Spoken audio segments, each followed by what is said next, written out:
Hi everyone, my name is Lindsay Bechtold, and today I'm doing my workshop presentation on the interpersonal deception theory and how it relates to marriages, to women in particular.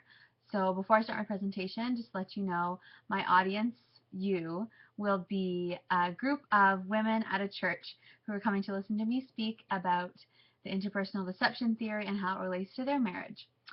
So I also have a PowerPoint as well. It's very vague, but it's an overview of my presentation. So if you want to follow along and see what I'm talking about and what I will be talking about, that would be great to have up as well. All right, so getting into my presentation. Hello, ladies. Today we are going to talk about the interpersonal deception theory and how it relates to your marriage, and mine as well. We'll both be able to learn something from each other. So before we get into the details, it's best to describe what the interpersonal deception theory is. This theory was created in 1996 by two communication professors, David B. Buller and Judy K. Burgoon. They're both, like I said, communication professors, and they were trying to come up with this theory because there was nothing on deception in the first place, which is so strange because deception is so prevalent in everything today. It's weird that there wasn't a theory, so they decided to create one.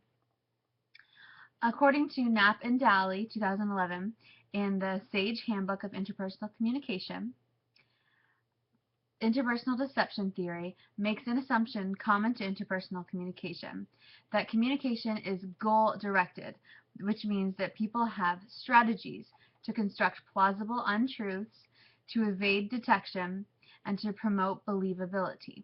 So in simpler terms, the theory is describing when a messenger is relaying information that is false and/or misleading. So how many of you have ever felt misled or that false information was given to you in your marriage? I know I sure have. My husband sometimes can withhold the truth, whether it be when he's on a guy's trip or if it's like a Super Bowl night or something that's going on. He doesn't need to because I'm a very understanding wife, but he sometimes will withhold the truth and give misleading information, which will make me believe he's doing one thing when in fact he's doing the other. So this is very important to detect in a marital relationship because we all know the importance of communication. Communication is key, and to have a good, successful marriage, we need to have positive communication and always be communicating with our spouse what we're feeling, what we're thinking. Everything needs to be out on the table at all times because if we keep it bottled in, we'll explode. And ladies, we all know that we explode sometimes. But anyways, as the interpersonal deception theory, it has a few key terms. So what we'll be discussing is assumptions with deception, truth bias and suspicion, leakage, and also motivation for deception. So let's get into those.